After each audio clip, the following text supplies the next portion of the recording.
할렐루야. 이 저녁에도 천국을 향해서 힘차게 달려가시길 바랍니다. 오늘은 우리가 에베소서 12번째 시간으로 은혜를 끼치게 하라 라는 제목으로 같이 말씀을 나누도록 하겠습니다. 은혜를 끼치게 하라.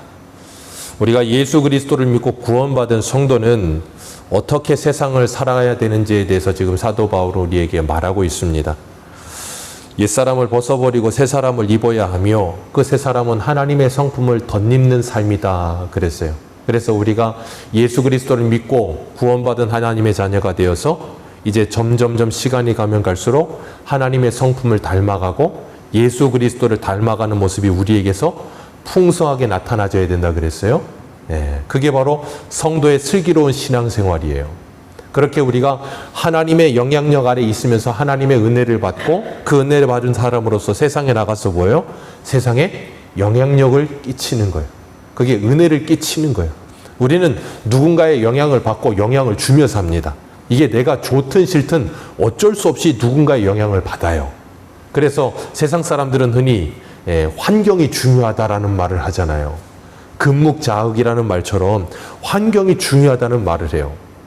우리가 하나님의 은혜 안에 거할 때는 하나님의 은혜가 우리 안에 충만하여서 그 은혜를 가지고 세상 가운데 나가서 세상에 영향을 끼치며 살 수 있어요. 그런데 하나님의 은혜가 내 안에 충만하지 않으면 우리는 세상에 나가서 세상의 영향을 받으며 삽니다. 그래서 세상에 나가서 그리스도인으로 살면서 세상을 하나님의 나라 만들던가 아니면 세상의 영향을 받아서 내 안이 세상의 나라가 되던가 그 둘 중에 하나밖에 없어요.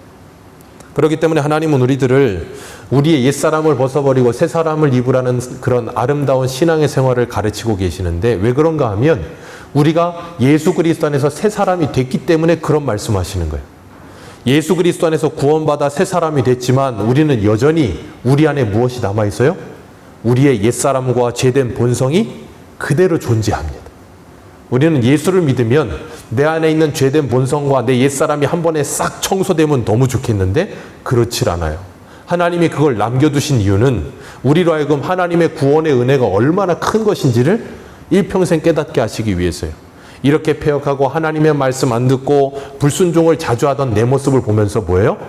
이런 나를 사랑하셔서 독생자를 아낌없이 내어주신 그 하나님의 사랑을 깨닫게 하시고 그리고 그 사랑을 깨달은 내가 하나님의 은혜 가운데 나마다 하나님의 그 아름다운 성품을 닮아가게 하시려. 그러니까 우리는 예수를 믿는 그 순간에 즉시로 성도가 됩니다. 아멘이십니까? 그래 고린도전서 1장에 보면 사도 바울은 고린도에 있는 성도들에게라는 표현을 써요. 고린도전서 보면 얼마나 많이 사고칩니까? 근데 그들을 뭐라고 부른다고요? 성도라고 불러요. 왜요? 예수 그리스도 때문에. 우리가 사극 같은 걸 봐도 조선시대나 어떤 왕정시대 때 보면 왕이 아들을 낳으면 그 왕자는 태어나면서부터 뭐예요? 왕자예요.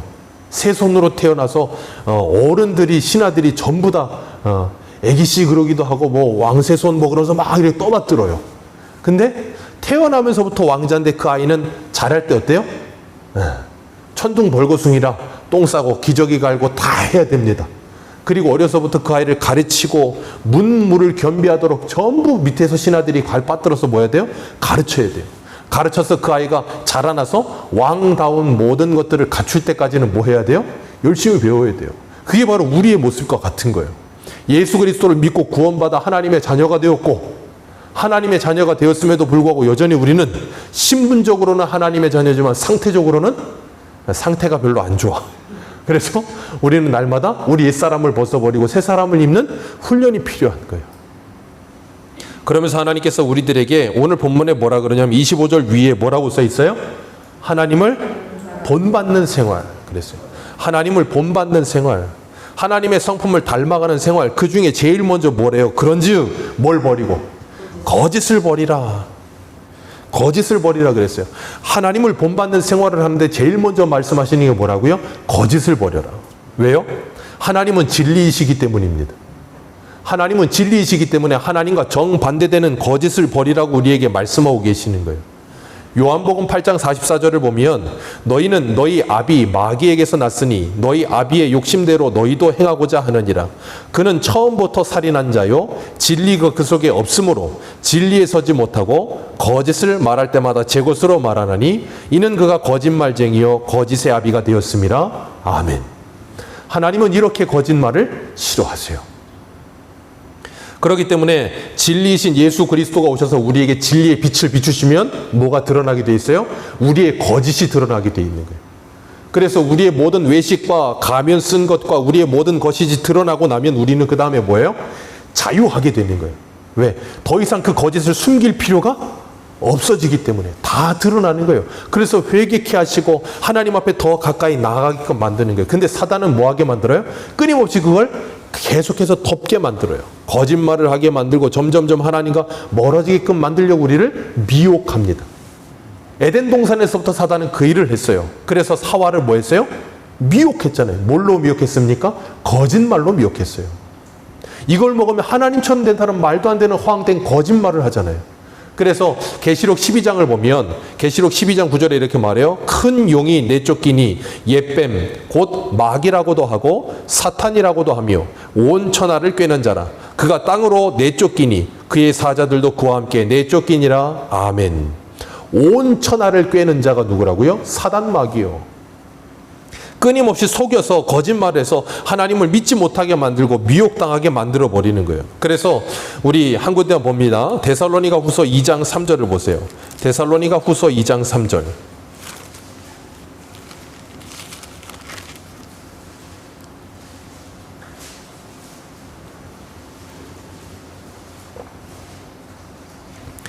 데살로니가 후서 2장 3절입니다. 2장 3절, 4절 우리 같이 한번 읽습니다. 시작. 누가 어떻게 하여도 너희가 미혹되지 말라. 먼저 배교하는 일이 있고 저 불법의 사람 곧 멸망의 아들이 나타나기 전에는 그 날이 이르지 아니하리니 그는 대적하는 자라. 신이라고 불리는 모든 것과 숭배함을 받는 것에 대항하여 그 위에 자기를 높이고 하나님의 성전에 앉아 자기를 하나님이라고 내세우느니라. 아멘. 이게 누구예요? 사단 마귀요. 거짓이요. 진리에서부터 그 반대편에 서 있는 사단은 끊임없이 자기를 누구의 자리에 올려요? 하나님의 자리에 올려놓습니다. 그래서 사단에게 조종을 당하는 모든 사람들은 끊임없이 자신을 어디에다 올려요? 하나님의 자리에 올려놓는 거예요. 그래서 이 땅에 존재하는 모든 사람들은 자기가 뭐가 되고 싶은 거예요? 하나님이 되고 싶은 거예요. 그게 에덴 동산에서부터 시작된 죄예요. 주님 다시 오시는 그날까지 그 죄는 계속될 겁니다. 그래서 이 세상에 있는 모든 사람들은 다 누가 하나님 되려고 하는 거예요? 내가 하나님 되려고 하기 때문에 지옥 가는 거예요. 내가 하나님의 자리에 올라서 있기 때문에 그 반역된 삶을 살기 때문에 그래요. 그래서 세상 사람들은 모두 다 하나님처럼 행동하려고 하죠. 어떻게 해요? 자신의 말이 한마디 떨어지면 모든 게 진리가 돼서 모든 사람들이 거기에 복종해야 돼. 자신의 말이 모든 게 다 이루어져야 되고 자신의 경영하는 모든 것이 어떻게 돼야 돼요? 일사천리로 이루어져야 돼. 그러지 않으면 어떻게 돼요? 화가 나요. 그게 사람이에요. 그게 어떤 사람이요? 하나님과 대척점에선 선악과를 먹고 죄로 말미암아 망가진 사람의 모습. 우리는 거기서 뭐 한다고요? 회복되어진 사람들. 하나님의 사람들로 하나님께서 우리들을 살게 하시는 거예요. 그래서 우리 찾으신 김에 데살로니가 후서 2장 9절 내려가 봅니다. 조금만 내려가셔서 9절부터 12절까지 읽겠습니다. 시작. 악한 자의 나타남은 사탄의 활동을 따라 모든 능력과 표적과 거짓 기적과 불의의 모든 속임으로 멸망하는 자들에게 있으리니 이는 그들이 진리의 사랑을 받지 아니하여 구원함을 받지 못함이라. 이러므로 하나님이 미혹의 역사를 그들에게 보내사 거짓 것을 믿게 하심은 진리를 믿지 않고 불의를 좋아하는 모든 자들로 하여금 심판을 받게 하려 하심이라. 아멘. 그래서 끊임없이 미혹의 역사들이 어떻다고요? 일어나고 있다고요. 그런데 거짓을 좋아하지 않고 진리를 믿고 그 진리를 사랑하는 사람들은 뭐예요? 끝까지 견디며 이기는 거예요. 그러나 그렇지 않은 사람들, 거짓을 좋아하는 사람들은 뭐 하게 돼 있다고요? 그 거짓을 쫓아가게 되어 있다고요. 그렇기 때문에 우리가 이 땅을 살아가면서 제일 먼저 잊지 말아야 될 것, 거짓의 아비인 사단에게 미혹되지 않아야 될 줄로 믿습니다. 하나님의 진리의 말씀을 우리가 바르게 붙들면 어떤 누가 와서 우리를 흔들어도 우리는 거기에 뭐 하지 않는다고요? 흔들리지 않아요. 그런데 진리 위에 바로 서지 않으면 흔들리게 돼 있어요. 그렇기 때문에 우리가 본질이 무엇인지, 진리가 무엇인지를 아는 일이 너무나도 중요해요. 그걸 알아야 흔들리지 않거든요. 미혹해도 어디에도 흔들리지 않아요. 그래서 하나님은 우리들에게 믿음을 주신다 그랬어요. 그리고 그 믿음은 뭘 가져온다 그랬어요? 담대함과 확신. 우리에게 담대함과 확신을 줘요. 세상에 누가 뭐라고 해도 흔들리지 않는 확신, 흔들리지 않는 편안함, 그걸 주십니다. 그렇기 때문에 이 거짓이라고 하는 것은 거짓말뿐 아니라 오늘 본문에 본문이 아니고 우리가 찾아 읽은 데살로니가후서 2장에서 말하고 있는 것처럼 비진리도 거짓이에요. 그래서 고린도후서 11장도 보면 사도 바울이 말하잖아요. 다른 복음, 다른 예수, 다른 영. 얼마든지 오늘날도 예수라고 말을 하고 하나님을 부르고 성령을 부르고 복음을 부르지만 성경과 전혀 상관없는 예수, 성경과 전혀 상관없는 복음, 성경과 전혀 상관없는 성령이 오늘날에도 얼마든지 역사하고 있다니까요. 그래서 요한복음 3장 20절에 이렇게 말해요. 악을 행하는 자마다 빛을 미워하여 빛으로 오지 아니하나니 이는 그 행위가 드러날까 함이요. 빛으로 오지 않는다고요. 그 행위가 드러나니까. 그래서 진리를 따르는 자는 빛으로 오나니 이는 그 행위가 하나님 안에서 행한 것임을 나타내려 함이라. 아멘. 그렇기 때문에 내가 진리 안에 있는가 아니면 진리 안에 있지 않는가를 알 수 있는 건 뭐냐면 빛으로 나오고 있는가 아닌가를 보면 알 수 있는 거예요. 빛으로 나오는 사람은 뭐 한다고요? 진리 안에 있기 때문에 그 안에 있는 모든 것이 드러나도 뭐 하지 않아요? 거리끼지 않는 거예요. 그런데 그렇지 않은 사람들은 그 빛으로 나오질 않는다고요. 쉽게 이야기해서 경찰관이 돌아다닐 때 도둑들은 안 나타난다니까요. 왜요? 자신의 어두움이 드러날까 봐. 도둑이 재발이 저린다는 소리까지 하겠습니까? 그거와 똑같은 원리예요. 그래서 25절에 보면 거짓을 버리라 할 때 거짓말을 하지 말라는 말과 함께 비진리를 버리라는 것도 함께 포함되고, 그러면서 25절에 뭐라 그랬냐면 이웃과 더불어 무슨 말하고요? 참된 것을 말하고 이는 우리가 서로 뭐가 됨이라? 지체가 됩니다. 우리가 서로 지체가 되었기 때문에, 우리가 서로 하나이기 때문에 거짓을 버리고 참된 말을 하라는 거예요. 오늘날 거짓말이 얼마나 난무합니까? 유튜브와 카톡 아주 그냥 거짓의 발상지? 뭐라 그래야 돼요? 뭐라고 표현할지 모르겠네. 칼빈은 사람의 마음은 죄를 만드는 공장이라 그랬는데, 카톡과 유튜브는 거짓말을 만드는 공장. 거의 90%는 거짓말인 것 같아요. 사람들로 하여금 끊임없이 속게 만들고 속이게 만들고 진리가 없는 것처럼 만들고. 왜요? 다 거짓말이야. 그러다 보니까 이제는 진짜가 뭔지를 모를 만큼 흔들리는 시대. 그런 시대 속에서 우리가 하나님의 말씀을 붙들고 진리를 붙들고 거짓말을 하지 않고 참말을 한다는 것 쉽지 않은 삶입니다. 그러나 그런 삶을 사는 거예요. 적어도 어디 안에서? 교회 공동체 안에서 먼저 거짓이 없는 삶을 사는 것 너무나도 중요하다는 거예요. 왜요? 교회 공동체 안에 거짓말이 자꾸 퍼지기 시작해 보십시오. 믿을 수 있겠습니까? 믿을 수가 없어요. 그러면 하나 될 수 있겠습니까? 하나가 못 돼요. 오늘 우리가 읽었던 말씀 앞에 보면 4장 3절에 뭐라 그랬어요? 평안에 매는 줄로 성령이 하나 되게 하신 것을 뭐하라? 힘써 지키라. 성령이 하나 되게 하신 것을 힘써 지키기 위해서 뭐 해야 돼요? 거짓말을 안 하려고 힘써야 되는 거예요. 서로 참말을 하기 위해서 힘써야 되는 거예요. 그리고 26절, 27절에 뭐라 그래요? 분을 내어도 뭘 짓지 말고? 죄를 짓지 말고. 이 참 힘들어요. 사람이 분을 내면서 죄 안 짓는 게 쉽지 않습니다. 분이 나면 반드시 그 분은 분노가 되어서 죄로 드러나게 돼 있어. 어떻게 했냐면 이 분노가 차오르기 때문에 이걸 어떻게든 표출을 해야 되거든. 그러니까 입으로 표출을 하든 눈으로 표출을 하든 손으로 표출을 하든 뭘로 표출을 해야 돼. 그걸 죄라고 하는 거예요. 이 분노가 마음에 있는 게 아니라 차올라서 표출되어 나오는 것. 그래서 다른 사람들에게 해를 끼치게 되는 그게 뭐예요? 죄예요. 그래서 하나님께서 가인에게도 뭐라 그래요? 죄가 네 문 앞에 거기 누워있다. 너 기다리고 있다. 그럼 넌 그 죄를 뭐 해라? 다스려라 그러시잖아요. 가인이 분노가 차오른다고요. 왜? 하나님이 아벨의 제사는 받고 자기의 제사는 안 받아. 지가 잘못해놓고 분노가 차. 사람들은 이 보통 분노 차는 사람들 보면 다는 아니지만 많은 퍼센트에 있어서 자기가 잘못하고도 분노가 차는 사람들이 많거든요. 이 분이 다스려지지가 않아. 그러다 보면 꼭 그게 실수로 범지게 되어 있어요. 그렇기 때문에 하나님께서는 뭐라 그래요? 분을 내어도 죄를 짓지 말고 해가 지도록 뭘 품지 말라? 분을 품지 말라. 분을 계속 여기다 담아두지 말라는 거예요. 계속 분노를 담아두고 있으면 어떻게 되겠어요? 그 분노가 내 마음속에 있는 모든 영양분들을 빼앗아서 점점점 커져요. 분노가 여기 계속 차 있잖아요. 그럼 내 안에 있는 어떤 선한 것이나 어떤 이 좋은 마음들이나 아니면 하나님의 은혜를 받은 모든 자양분들을 뺏어 먹어서 분노가 점점점 폭발적으로 커진다고요. 그러니까 분노를 품고 계속해서 시간을 보내지 마세요. 분노를 품고 시간을 보내면 보낼수록 내 안에 분노가 점점 차올라요. 주야로 하나님의 말씀을 묵상해야지 주야로 분노를 묵상하거나 다른 사람을 미워하는 마음 묵상해 보세요. 그 미움이 점점 커집니다. 그 줄어들지 않아요. 그렇기 때문에 뭐 하라는 거예요? 그 분을 품어도 해가 지도록 계속 품고 있지 말라라고 말씀하고 계시는 거예요. 우리나라에서도, 우리나라가 아니죠. 옛말에도 그런 말이 있잖아요. 참을인이 셋이면 살인도 면한다고.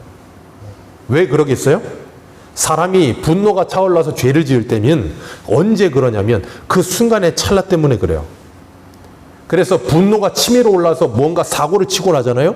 사고 친 다음에 그 사람은 즉시 후회합니다. 그래서 가족 간에 어떤 큰 사고를 치거나 아니면 그런 일이 있던 사람들은 순간적으로 욱해가지고 사고를 쳐놓고 나서 자기가 신고해요. 그런 사람들 많아요. 119에 신고하거나 경찰에 신고하거나. 왜? 순간적으로 분이 차올라서 눈이 돌아서 사고를 쳐놨는데 치고서 조금만 지나서 보니까 후회가 되거든. 전혀 나는 그런 것과 상관없다고 생각하는 표정으로 이렇게 쳐다보시는데 안 그러십니까? 분이 차올라서 그래 보신 적 없으세요? 저는 많거든요.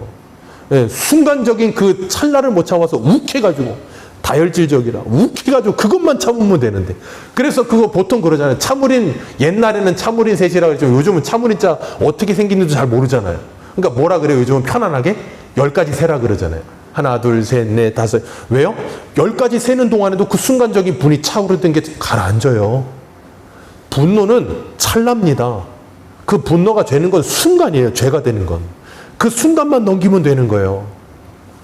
그렇기 때문에 우리가 그 분노가 죄가 되는 그 순간적인 걸 넘기기 위해서 각자 방법이 필요해요. 어떤 사람은 숫자를 쓸 수도 있고 어떤 사람은 마음속으로 기도를 할 수도 있고 여러 가지 방법이 있겠죠. 그 분노를 사그라뜨릴 수 있는 방법을 찾으시기를 바랍니다.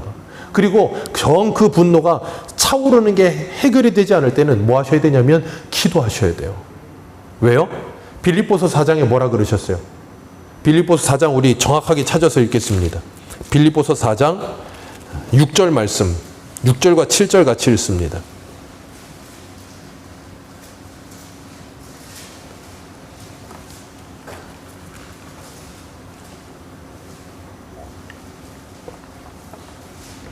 빌립보서 4장 6절과 7절입니다. 두 절 같이 읽습니다. 시작. 아무것도 염려하지 말고 다만 모든 일에 기도와 간구로 너희 구할 것을 감사함으로 하나님께 아뢰라. 그리하면 모든 지각에 뛰어난 하나님의 평강이 그리스도 예수 안에서 너희의 마음과 생각을 지키시리라. 아멘. 하나님께 기도하면 하나님이 뭘 지켜주신다고요? 마음과 생각을 지켜주십니다. 분명히 기억하십시오. 하나님이 지켜주실 거예요. 우리는 이 하나님의 말씀을 믿고 뭐 하는 거예요? 기도하는 거예요. 무릇 지킬 만한 것보다 더욱 내 마음을 지켜라. 생명의 근원이 이에서 나느니라. 그 마음 하나님이 지켜주시겠다고 약속하십니다. 그렇기 때문에 기도하셔야 돼요. 분노하는 마음을 가지고 나와서 기도하십시오. 기도하시면서 뭘 묵상하셔야 되냐면 분노가 차오르게 하는 그 대상을 묵상하지 마시고 예수 그리스도를 묵상하세요. 예수 그리스도를 묵상하십시오. 어떻게 해요? 히브리서 12장 2절 한번 볼까요? 히브리서 12장 2절과 3절입니다.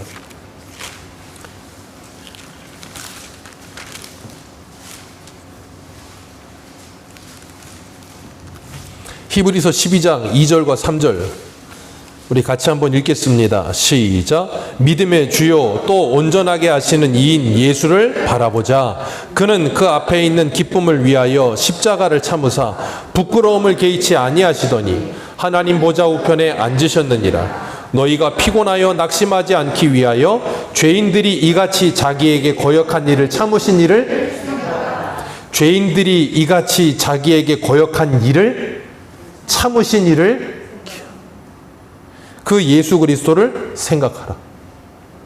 내가 그렇게 하나님을 거역하고 내가 그렇게 하나님의 말씀을 안 듣고 내가 그렇게 하나님을 속을 썩였는데 그 하나님은 나를 참아주셨다. 그 하나님은 나를 용서해 주셨다. 우리가 기도하면서 그 예수 그리스도를 깊이 생각하고 그 예수 그리스도를 바라보게 될 때 뭐 하게 된다고요? 우리 안에 분노가 사그러들게 되는 거예요. 그렇기 때문에 분노가 차오른 마음을 가지고 이 자리에 나오셔서 하나님 저놈의 자식 머리에 그냥 벼락을 쳐주옵소서라고 기도하지 마시고 예수 그리스도를 묵상하세요. 예수 그리스도가 묵상이 안 되고 계속 그냥 분노가 계속 차오르실 때는 벼락을 쳐달라고도 기도하세요.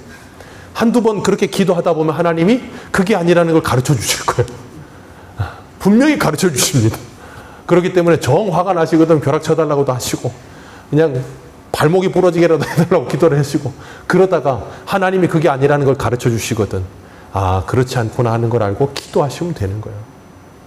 하나님께서는 우리들의 마음이 사단의 놀이터가 되지를 않기를 원하세요. 우리의 마음은 하나님의 성전이 되어야지. 예전에 그 작가 이름을 잃어먹었는데 내 마음 그리스도의 집인가 하나님의 집인가 책이 소책자가 있었어요. 아주 얇은 소책자였는데 유명한 책이에요.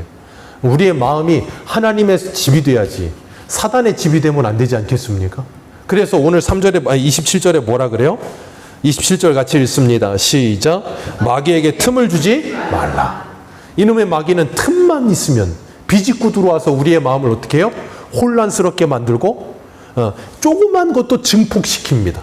조그만 분노도 자꾸자꾸 묵상하게 만들어서 증폭하게 만들고 조그만 서운함도 증폭시키게 만들고 조그만 미움도 증폭시키게 만들어요. 그래서 우리라고 뭐하게 만들어요? 자꾸 섭섭이 마귀가 섭섭이 마귀와 함께 미움의 마귀와 이상한 마귀들이 여기 들끓게 만들어. 그렇기 때문에 뭐 해야 돼요? 청소를 해야 돼요. 청소를. 청소만 하면 안 돼. 마태복음에 주님이 뭐라 그러세요? 집이 청소된 걸 보고 마귀가 뭐 한다고요? 야, 깨끗하네 그러고 거데리고 들어온다 그러잖아요. 청소만 해서 될 문제가 아니고 우리는 뭐 해야 돼요? 예수 그리스도가 내 안에 늘 충만하시도록 그 하나님의 은혜와 성령이 충만하시도록 뭐 해야 돼요? 기도하셔야 돼요. 하나님의 말씀을 묵상하셔야 돼요. 그러지 않으면 사나던 우리들을 끊임없이 무너뜨리려고 한다는 거예요. 그렇기 때문에 주님께서는 우리들에게 뭐하라 그러시냐면 분을 품지 말고 그 분을 나에게 맡겨라 하고 로마서 12장에 말씀하시잖아요. 원수 갚지 말고 뭐하라고요? 원수 갚는 걸 하나님께 맡기래요. 주님께서 다 갚아주시겠다고 약속하십니다. 그리고 뭐하래요? 네 원수에게 핀수술 그 머리에 뭐하래요? 올려놓아라. 참 기가 막힌 표현 아닙니까? 핀수술 그 머리에다 어떻게 올려놓습니까? 자, 여기다가 숯 피인 걸 여기다 올려놓는다고 생각해보면 어떨 것 같으세요? 뜨거워서 견디겠습니까? 뜨거우니까 얼굴이 어떻게 되겠어요? 울그락불그락 하지 않겠습니까? 자, 핀수시 여기 올려놔줬어. 근데 그 사람이 내가 그 원수를 갚아야 되는데 원수를 갚지 않고 선을 베풀어줬어요. 그럼 그 사람은 어떻게 되겠어요? 정말로 마음이 강팍한 사람이라면 얼굴색 하나 변하지 않을 거라고요. 그리고 우리에게 더 악을 쏟아부을 거예요. 그러면 그 사람은 이 핀수시 계속 올라서 나중에 하나님이 심판하실 때 한 번에 망해버릴 것이고 우리가 그에게 원수를 갚지 않고 우리가 그에게 선을 행하며 악을 선으로 이기는 삶을 살기 시작하면 그 사람의 얼굴이 어떻게 되겠어요? 얼굴이 뜨뜻하여 들지 못하게끔 부끄럽게 만드신다고요. 그렇게 해서 악을 뭘로 이기게 하세요? 선으로 이기게끔 만드신다고요. 이기는 것뿐 아니라 그 사람도 예수를 믿게 만드실 수도 있다니까요. 그렇기 때문에 하나님은 우리들에게 이 분노를 표출하지 말고 그 분을 다스려라 라고 말씀하고 계시는 거예요. 그렇기 때문에 우리가 하나님의 자녀로서 이 땅을 살아가면서 첫 번째 거짓말을 하지 말아야 되고 그리고 거짓된 잘못된 진리에 빠져들지 말아야 되고 그리고 또 하나가 뭐예요? 분노. 이 분을 품고 죄를 짓지 않도록 마귀가 내 마음에 놀이터를 삼지 못하도록 막는 일에 기도로 힘써야 되고 그리고 세 번째가 뭐예요? 28절 같이 읽습니다. 28절 같이 읽습니다. 시작. 도둑질하는 자는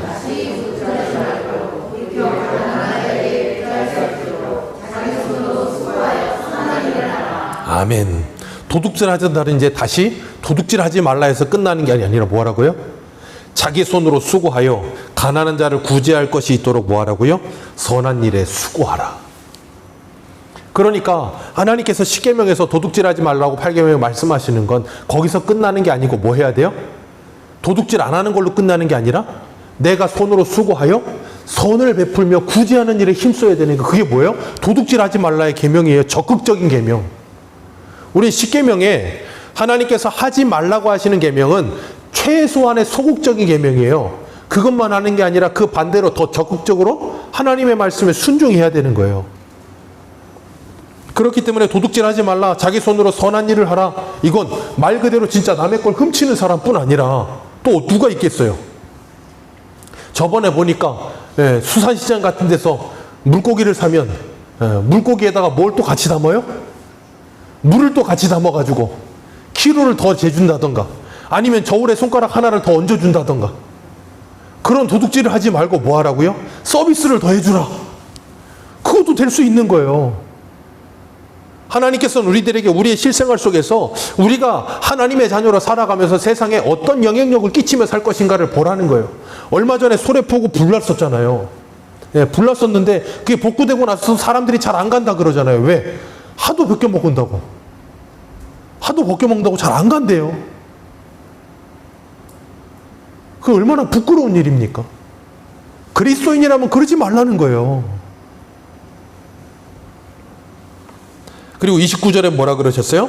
29절 같이 읽습니다. 시작. 무릇 더러운 말은 너희 입 밖에도 내지 말고 오직 덕을 세우는 데 소용되는 대로 선한 말을 하여 듣는 자들에게 은혜를. 우리의 말 중요하다는 거예요. 야고보서에 말씀하시는 이 혀는 굴러가는 지옥불과 같다고. 이 말 하나, 이 작은 혀 하나 때문에 온 문제가 대생깁니다. 인간사 문제 속에 거의 90% 이상은 이 입 때문에 생깁니다. 거의 90% 이상이에요. 모든 문제는 이 입 때문에 생겨요.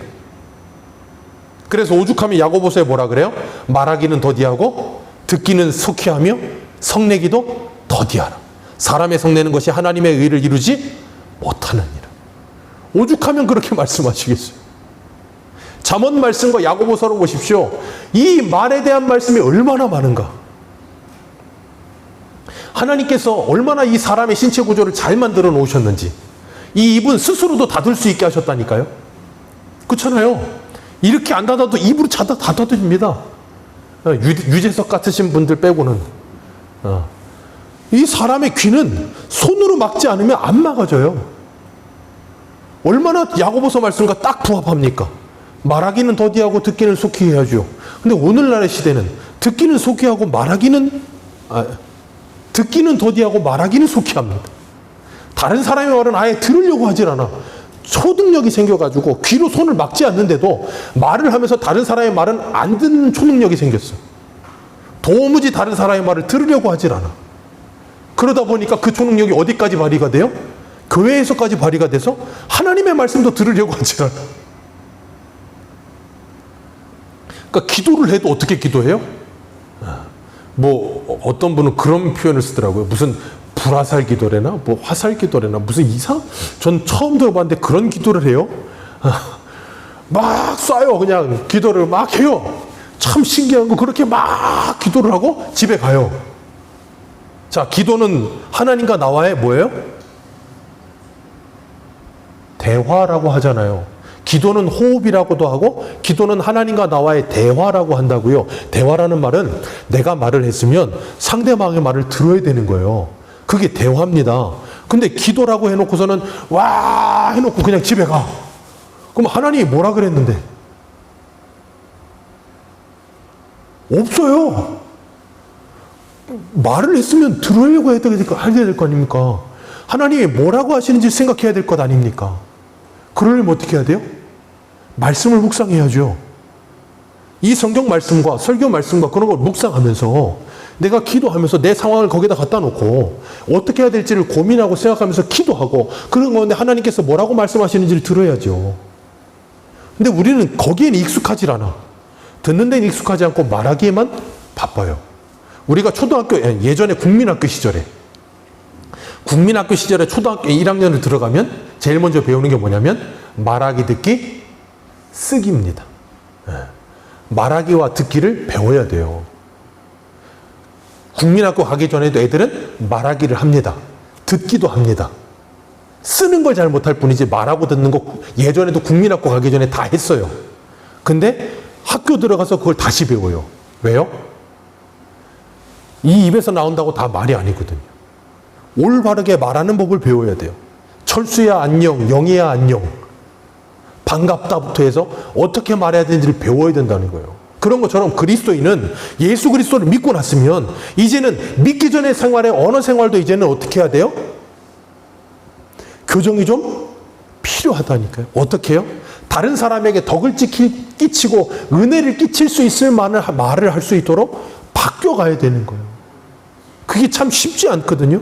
근데 바뀌어가야 되는 거예요. 왜요?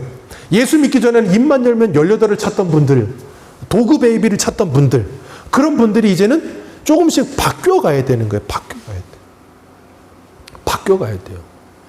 그렇지 않은 분도 계셨어요. 예전에 저 하늘산 기도원의 원장이셨던 분은 좀 말이 굉장히 거르셨죠. 그러나 그분은 하나님의 성령이 충만했고 성도들이 다 이해를 했어요. 그 욕하는 그런 상스러운 말하는 게 오히려 은혜를 끼쳤다고 하는데, 뭐 어떻게 역사인지 모르겠지만 어쨌든 그랬대요. 근데 어찌됐든 오해하기가 쉽고, 다른 사람들이 실족하기가 쉬워요. 은혜를 끼치고 서로가 기분이 좋을 땐 괜찮지만 안 그럴 때는 그것만큼 힘든 게 없거든요. 그렇기 때문에 우리의 입술의 말이 너무나도 필요해요. 그래서 오죽하면 다윗은 내 입술에 뭘 세워달라고요? 파수꾼을 세워달라고 그러잖아요. 하나님이 얼마나 우리에게 3년 동안이나 파수꾼을 세워두셨습니까? 94% 파수꾼, 84% 파수꾼, 96% 파수꾼, 얼마나 많은 파수꾼을 교체해가며 쓰고 계셨어요. 그렇다면 우리는 이제 뭐 해야 돼요? 그것도 필요한 거예요. 말을 하는 데 있어서 이론 삼사라고 하잖아요. 한 번 말하기 전에 적어도 3번 생각하라고. 왜요? 다른 사람에게 덕을 끼칠 수 있게 하기 위해서. 한 번 말하고 나면 더 이상 주워 담을 수가 없거든요. 하나님은 이 세상을 말씀으로 창조하셨습니다. 그 말씀에는 그만큼의 능력이 있어요. 우리의 말에도 그만큼의 능력이 있습니다. 오죽하면 칭찬은 뭐도 춤추게 한다고요? 고래도 춤추게 한다 그러겠어요. 말도 안 되지 고래가 어떻게 춤을 춥니까? 그런데 불가능한 일이 되게 한다 그 말이에요. 우리의 말이 그만큼의 능력이 있어요. 여러분은 하나님께서 아브라함의 자손으로 부르셨습니다. 아멘이십니까? 여러분은 예수 그리스도를 믿는다면 아브라함의 자손이라고 갈라디아서에 분명히 말씀하고 있어요. 창세기 12장 3절에 뭐라 그러십니까? 하나님께서 아브라함에게 너는 복의 통로라. 세계 모든 민족이 너로 말미암아 복을 받으리라. 우리는 하나님의 복의 통로입니다. 여러분의 입술은 하나님의 복의 통로가 되기를 주님의 이름으로 축복합니다. 여러분이 여러분의 입술을 통해서 사람을 살리는 말을 하시기를 축복합니다. 다른 사람을 칭찬하는 말을 하시기를 축복합니다. 다른 사람에게 덕을 끼칠 수 있는 말을 하시기를 축복합니다. 입만 열면 다른 사람을 죽이고, 입만 열면 다른 사람을 상처 주고, 입만 열면, 그래서 잠언에는 오죽하면 그러겠어요. 칼로 찌름과 같이 함부로 말하느니라. 기가 막힌 표현 아닙니까? 칼로 찌름과 같이 함부로 말하느니라. 우리의 말이 살인의 도구가 될 수 있다는 것을 기억하시길 바랍니다. 그렇기 때문에 은혜를 끼치는 말을 하라. 그리고 30절 같이 읽습니다. 시작.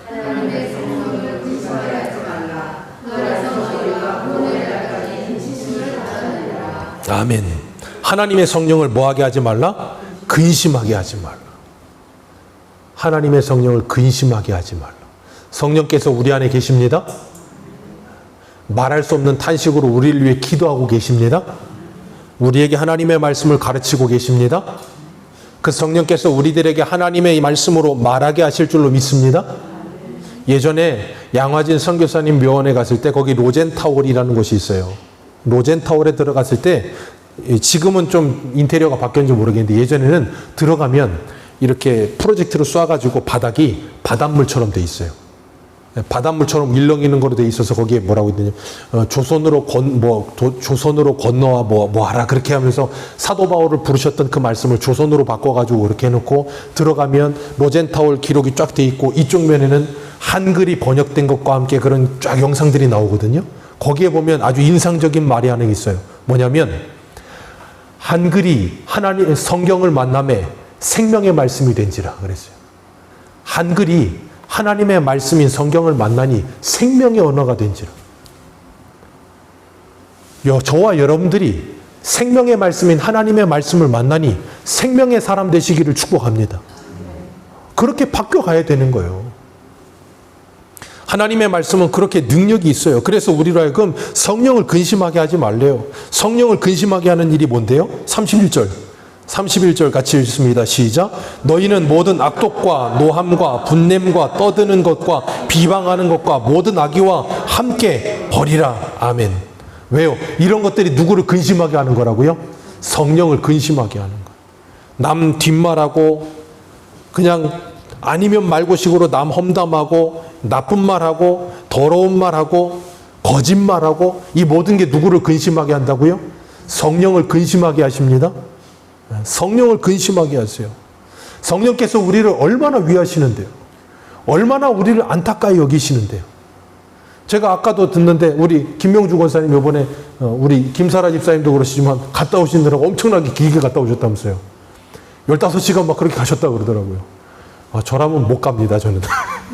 저는 죄송합니다 그러고 다음에 가겠습니다 할 텐데 15시간을 가셨대. 가셔가지고 우리 한흥 집사님이 또 막내시래요. 80이 넘으신 노모 어머니께서 하루라도 더 있다 갔으면 하는 그 안타까운 마음으로 얼마나 사랑하면 그 어머니가 아들을 그렇게 사랑하는 사랑의 마음보다도 더 성령께서 저와 여러분들을 사랑하신다니까요. 그런데 우리가 우리 입술로 얼마나 근심을 하고 계시겠어요. 얼마나 안타까이 여기며 지금 애통하고 계시겠어요. 그래서 뭐 하래요? 32절 말씀 32절 같이 읽습니다. 시작. 서로 친절하게 하며 불쌍히 여기며 서로를 용납하기를 하나님께서 그리스도 안에서 너희를 용서하심 같이 하라. 아멘. 서로 어떻게 하며? 친절하게 하며. 친절을 알고 싶으십니까? 운서역 맞은편 빌딩 2층 삼성전자, 운서역 맞은편 빌딩 2층에 삼성전자가 있습니다. 그 삼성전자 AS센터를 한 번만 갔다 오시길 바랍니다. 기가 막힌 친절과 서비스. 어떠한 진상 고객이 와도 사랑합니다 고객님. 참 대단한 사람들. 저 옆에서 저번에 한번 봤거든요. 정말 제가 봐도 진상이에요. 어떻게 저렇게 진상을 부리나 싶을 정도로 말도 안 되는 꼬투리를 잡고 사람을 괴롭히는데 끝까지 사랑합니다 고객님. 정말 이 고객 평점이란 대단해요. 주님 우리에게 말씀하십니다. 서로 친절하게 하며 불쌍히 여기며 서로를 용서하기를 하나님께서 그리스도 안에서 너희를 용납하심과 같이 하라. 하나님께서 그리스도 안에서 우리를 용서하시고 용납해 주셨습니다. 저와 여러분들을 용납해 주셨어요. 그래서 오늘도 여기 있는 거예요. 안 그랬으면 여기 못 있을 텐데. 그 하나님의 친절하심, 그 하나님의 불쌍히 여겨주심, 그 하나님의 나를 용납해 주심을 기도하시면서 기억하시고 서로에게 친절히 대하시는 새소망교회 모든 성도님들 되시기를 축복합니다. 서로 불쌍히 여기시고 서로 용서해 주시며 하나됨을 힘써 지키며 하나님의 영광을 위해 살아가는 저와 여러분들 되시기를 축복합니다. 기도하겠습니다.